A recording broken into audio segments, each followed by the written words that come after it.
Bukan buaya betina, cinta terlarang ini dosa siapa episode 11, novel romantis. Oleh belajar bersama bisa. Yuk ikuti.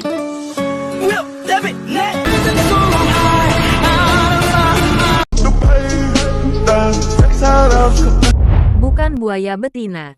Cinta terlarang ini dosa siapa? Episode 11 novel romantis. Oleh belajar bersama bisa. Apakah kesepian bisa dinyanyikan dengan nada keramaian? Adalah kemanapun cinta menyapa takdir selalu merenggutnya. Setahun lebih pernikahan telah berlalu. Eva mulai disibukkan mengurus skripsi beberapa bulan terakhir ini. Mobil hitam terlihat berhenti di parkiran depan salah satu lembaga kursus di Kudus tempat Eva bekerja sebagai pengajar programmer komputer.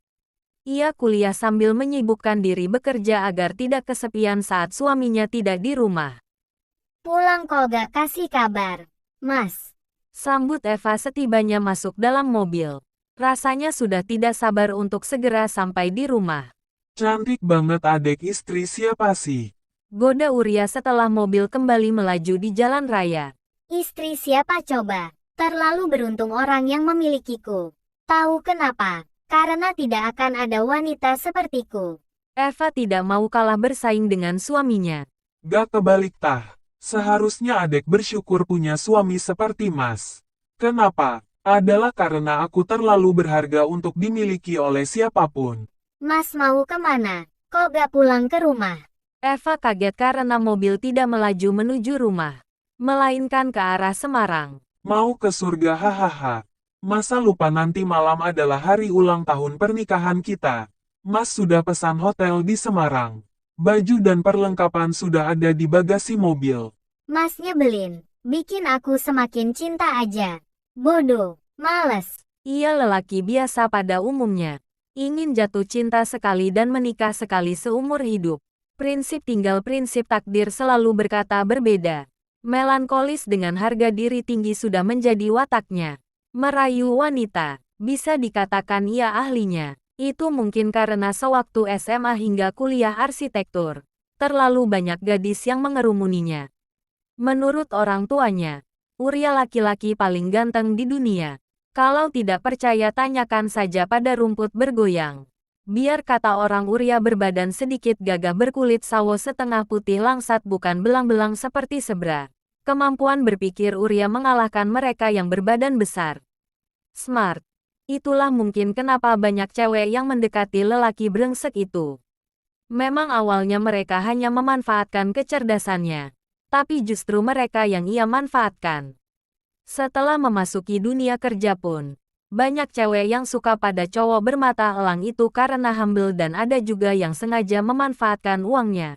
Sialan. Kehidupan Uria lebih dari cukup dan pantang baginya direndahkan di hadapan wanita. Pernah sekali, ada cewek sombong menghindari bedebah Uria dan langsung berkata padanya, "Hai sini, memang aku makhluk menjijikkan apa? Sehingga kamu menghindar saat kita berpapasan. Sini kamu ngomong aja tak bayarin." Benar. Setelah itu Uria yang harus mentraktir terus saat mereka makan. Sial, menyesal, tidak sama sekali. Sebelum Uria menikah dengan Eva Puspitasari, dulu sudah sering putus nyambung dengan berbagai macam makhluk betina bernama cewek. Lintas suku, lintas agama, hanya semuanya kandas. Karena orang tua hanya merestui yang satu agama dan satu suku saja. Awalnya mereka hanya berteman biasa.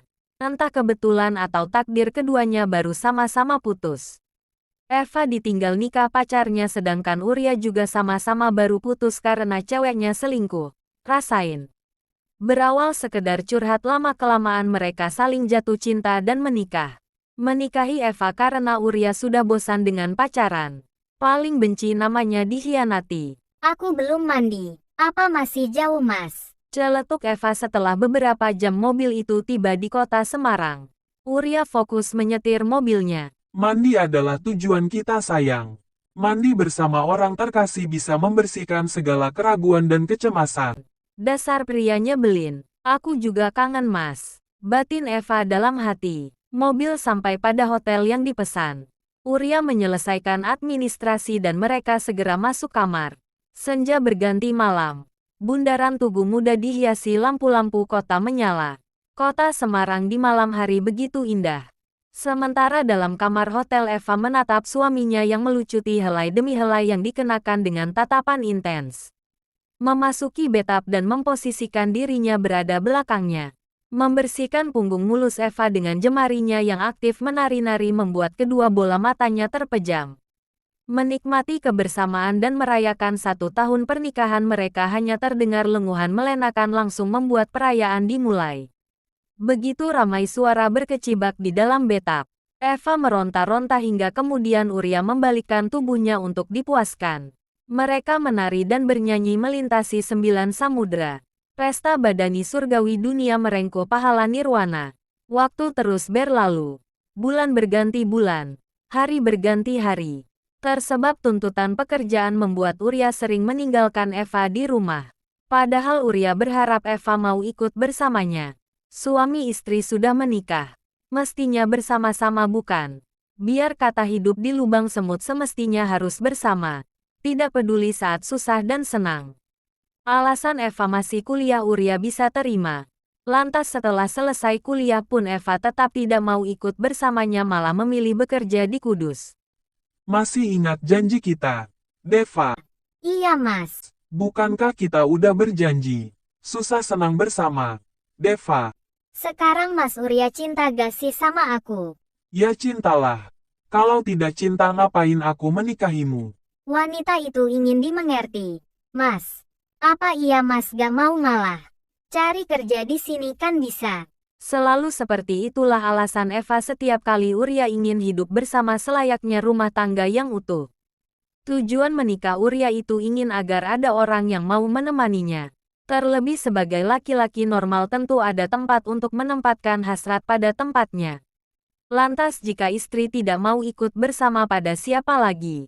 Sungguh pun demikian Uria masih bertahan menjaga cinta pada Eva hingga akhirnya takdir membawa bertemu dengan Alena. Segalanya berubah. Uria dan Alena sudah menikah dan hidup bersama tanpa sepengetahuan Eva. Cinta keduanya tumbuh bersemi dan berkembang biak pula. Apakah Uria merasa bersalah? Ia hanya ingin memiliki keturunan. Awalnya memang Uria bahagia. Bangga punya 2 istri. Tidak seperti mereka yang beraninya cuma menulis saja tentang poligami. Berani tidak menikah lagi. Seperti makanan ada 2 pilihan. Tinggal pilih yang mana. Satu banyak santannya, yang satu kelapa muda. Sungguh luar biasa. Saat mengairi sawah yang tua, mengingat ladang muda. Saat membajak ladang muda mengingat sawah yang tua. Hari-hari penuh semangat. Seolah pria sejati memiliki 2 istri. Kadang terlintas dalam benaknya. Bagaimana cara merukunkan Eva dan Alena? Alangkah indahnya dunia terasa bagai di alam surga jika bisa menjadi irigasi dan mengairi ladang dan sawah itu bersamaan. Uria sering berbohong pada Eva. Pamit bekerja di Manado. Ternyata sedang bercumbu mesra di Kupang bersama Alena. Bukankah kebohongan itu adalah kejujuran yang tertunda? Hanya menunggu waktu saja. Pasti semuanya akan terbongkar. Baginya, ada baiknya Eva mengetahui suaminya selingkuh dan menuntut cerai. Demikian ia tidak perlu repot mengembalikan ke dealer jika pada akhirnya tidak mau dimadu. Uria memang mencintai keduanya. Eva adalah jiwanya dan Alena adalah hatinya. Mereka berdua adalah kehidupan baginya. Terserah orang mau ngomong apa. Itulah fakta pahit tidak lucu. Naif sekali. Andaikan Eva selalu ada di samping Uria dimanapun berada. Seorang istri yang ada untuk suaminya. Pasti semua delima tidak akan terjadi. Suruh siapa Eva ingin menang sendiri. Sebagai suami yang tidak ditemani istri. Apakah tahu Eva selingkuh atau tidak? Sebab ia jarang di rumah. Wanita itu adalah tempat penitipan benih laki-laki. Benih itu ditanam di sawah 9 bulan 10 hari. Setelah keluar jadi jabang bayi. Katanya. Sementara Eva sawahnya sudah tandus tidak bisa ditanami benih lagi buat apa? Harusnya dia bersyukur Uria tidak mendepaknya. Lagi-lagi keluarga dan masalah harta gono gini problemnya jika Uria menceraikan Eva. Belum lagi keluarga Uria sangat sayang dengan Eva. Olehnya, jika Alena juga sawahnya tandus, maka Uria akan cari sawah yang subur lagi. Siapapun wanita yang bisa memberinya keturunan, disitulah rumah yang akan Uria tinggali. Hatinya sudah lelah dan sakit saat teman-teman dan saudara bertanya. Berapa anakmu, Uria? Menjadi pertanyaan terhoror bagi Uria. Kalau ia jawab belum punya anak. Mereka berkata, Kamu bisa buat anak tidak, Uria? sungguh menjengkelkan. Bahkan ada yang berkata kurang ajar. Kalau Uria tidak bisa buat anak, istrinya diminta untuk dibuatin anak. Coba, sakit apa tidak itu namanya? Apa Uria salah menikah lagi? Apakah tidak boleh merasakan kebahagiaan memiliki malaikat kecil? Kenapa dunia ini tidak adil? Kenapa? Jawab, memang bisa saja Uria mengadopsi anak. Itu yang terpikirkan saat dihina teman-temannya. Akan tetapi Uria tidak sanggup. Itulah mengapa Alena dinikahi Siri dulu agar bisa hamil. Jika bisa hamil baru Uria resmikan, atau sebaliknya depak saja jika tidak kunjung bunting. Bukankah jumlah wanita lebih banyak daripada lelaki?